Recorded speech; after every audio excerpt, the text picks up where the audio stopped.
vamos a seguir hablando del transporte urbano de pasajeros y en este caso de la frecuencia de los colectivos. Sí, porque se conoció un nuevo estudio del Observatorio del Transporte y nosotros para hablar de este tema de las estadísticas, de si mejoró o no mejoró la frecuencia, estamos trabajando con Gaby Peralta desde la Plaza Sarmiento. Gaby. En los últimos días se han dado a conocer muchos relevamientos. Por un lado, también el hecho de que casi ya estamos a niveles prepandemia en cuanto al uso del transporte público. Un 80% de las personas han vuelto al sistema de colectivos y se está analizando, por ejemplo, la suba de la tarifa. Se sabe que en los próximos días podría enviar el Ejecutivo al Consejo una nueva tarifa para el servicio, considerando que obviamente los niveles en materia de costos se han modificado mucho en el último año, pero ¿qué es lo que pasa con la frecuencia o con el servicio que se brinda en general a los usuarios? En ese sentido, los números no son alentadores. Estamos juntamente con la concejal Silvana Teiza del Observatorio del Transporte para que nos brinde detalles. Silvana, ¿qué es lo que han detectado?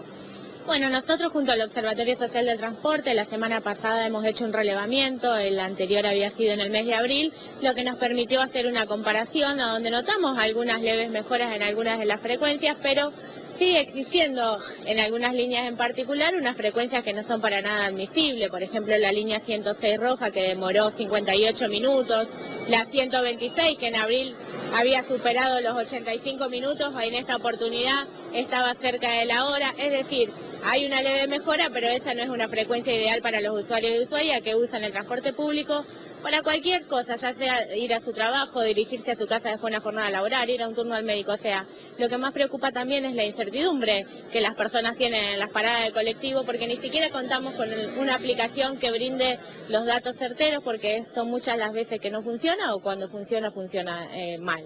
Claro, por ejemplo, aquí vemos carteles que señalan que hay paradas que han sido modificadas por obras. ¿Esto figura, por ejemplo, en la aplicación? No, la aplicación lo que te marca, sí te marca, sigue siendo el recorrido habitual. O sea, vos podés estar parada acá, que este cartel de papel te dice que va a pasar la línea por acá, pero cuando mirás la aplicación te dice a lo mejor un tiempo estimado, pero te marca otro recorrido. Entonces no se sabe si creer o no creer, si es real o no es real, que es lo más preocupante porque estamos en una parada con una incertidumbre de no saber cuánto tiempo, si el colectivo va a llegar o no va a llegar, y eso a veces no es del todo agradable para nadie, ¿no? Estamos viendo algunas unidades del transporte, de la MOVI, que también respetan lo que es la normativa y que tiene que ver con las personas con discapacidad o con alguna incomodidad quizás para subir a las unidades. ¿Qué es lo que han detectado en este sentido con las empresas privadas del transporte? Eso es algo que también nos llamó la atención y de hecho se lo hemos planteado al ente de la movilidad en la reunión que pudimos mantener ayer. Hemos notado que hay unidades, sobre todo la empresa Rosario Bus, que no cumplen con el pliego, es decir, son coches de piso alto que están fuera de la contemplación del pliego, que exige que sean de piso bajo y con las puertas en el medio del coche justamente para estas personas con discapacidad. Ante eso, la única respuesta fue que se les está dificultando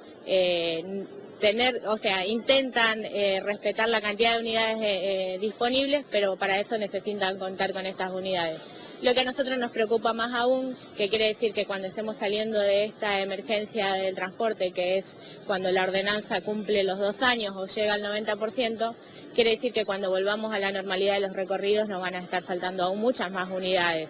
Y por otro lado nos crea una duda de que si realmente el municipio le interesa salir de la emergencia del transporte, porque hoy se nos manifiesta que estamos llegando al 80% de esa demanda prepandemia, cuando sabemos que hay coches que faltan entre medio de frecuencia y frecuencia, cuando sabemos que cuando comienza el recorrido alguna línea, las pocas cuadras ya no pueden subir más pasajeros porque está repleto. Ahí nos dijeron que van a intentar reforzar algunas unidades y por otro lado, saber que no contamos con los colectivos deja en manifiesto que tampoco vamos a llegar a ese porcentaje para salir de la emergencia si no tenemos las unidades en la calle.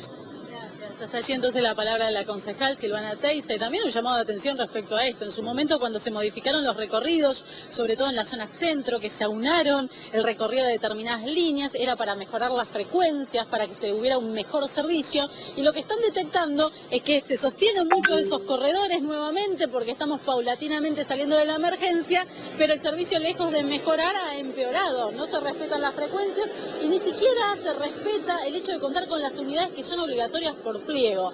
A ver, como positivo, lo único que tenemos para contar que aparentemente en una semana empieza a funcionar la SUBE, eso nos adelantaron hace instantes, que es algo que venimos reclamando desde hace años, todos porque implica una serie de beneficios, sobre todo para algunas personas, por ejemplo los adultos mayores, claro, y para también otras personas que tienen algunos requerimientos especiales. Es lo único que tenemos positivo para contar respecto a esto.